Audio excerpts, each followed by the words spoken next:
कौन सी स्त्री के भाग्य में पुत्र नहीं होता। इसका 9वां भाग। महारानी मालवती जब इस लोक से विदा हुई तो पूरा राज्य शोक में डूब गया। राजमहल से लेकर छोटे से गांव तक हर घर में दीपक बुझा दिए गए। स्त्रियां रो रो कर कहने लगी, आज हमारी सच्ची माँ हमें छोड़कर चली गई।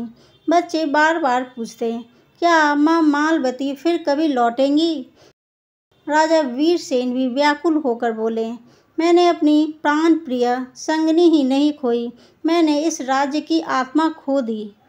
महारानी के देहांत के बाद प्रजा ने उनके स्मरण में विशाल शिलालेख बनवाए। उस पर लिखा गया, यहाँ सोई है जगमाता मालवती, उनकी गोद में संपूर्ण राज्य की संतान पली है। हर स्त्री बालक उस शिलालेख के सामने दीप जलाने आता। धीरे धीरे यह स्थान एक पवित्र तीर्थ बन गया। कुछ समय बाद राज्य की स्त्रियों ने एक परंपरा शुरू की। उन्होंने संकल्प लिया कि हर वर्ष मालवती की पुण्यतिथि पर मातृत्व व्रत रखा जाएगा। इस दिन पुत्रहीन स्त्रियां विशेष उपवास करेंगी और अनाथ बच्चों को भोजन कराएंगी। यह व्रत केवल पुत्र प्राप्ति के लिए नहीं बल्कि मातृत्व का विस्तार करने के लिए होगा। यह परंपरा धीरे धीरे अन्य राज्यों में भी फैल गई। मालवती की मृत्यु के बाद भी उनके बनाए आश्रम और बाल गृह चलते रहे। राजा वीरसेन ने आदेश दिया कि राज्य के कोष से हर वर्ष इन संस्थानों को धन दिया जाएगा। फिर आने वाली पीढ़ियों के राजाओं ने भी इस परंपरा को जारी रखा। अब हर गांव में छोटे छोटे आश्रम बन गए जहां अनाथ बच्चे पलते हैं और स्त्रियां उन्हें अपनाती हैं। समय बीतता गया। मालवती का नाम लोक कथाओं और गीतों में गूंजता रहा।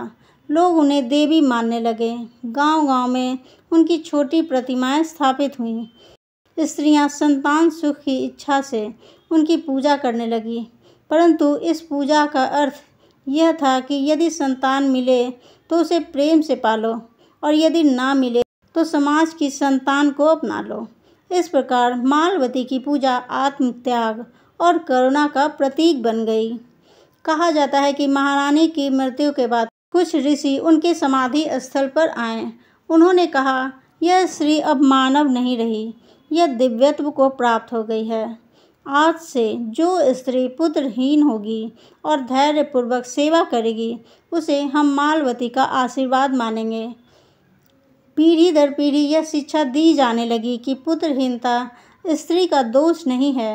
यदि भाग्य में पुत्र ना हो तो निराश ना हो। महारानी मालवती की तरह अनगिनत बच्चों में मातृत्व का विस्तार करे। हर माँ अपनी बेटी को यह शिक्षा देती कि बेटी याद रख, माँ होने का सुख केवल अपनी संतान तक सीमित नहीं, दुनिया के हर रोते बच्चे में माँ की पुकार होती है। समय के साथ मालवती का नाम केवल एक राज्य तक सीमित नहीं रहा।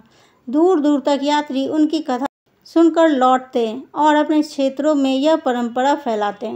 कुछ स्थानों पर विशेष मेले लगने लगे जहां लोग अनाथ बच्चों की सेवा को ही पूजा मानते। अब इसके 10वें भाग में देखेंगे भाग्य और मातृत्व का रहस्य और यह संदेश कि वास्तव में कौन से स्त्री के भाग्य में पुत्र नहीं होता और क्यों। दोस्तों, इसका 10वां भाग देखना ना भूलें। दोस्तों, मेरी वीडियो पसंद आ रही है तो इसे लाइक करें, शेयर करें, सब्सक्राइब करें। तब तक के लिए थैंक्स फॉर वॉचिंग।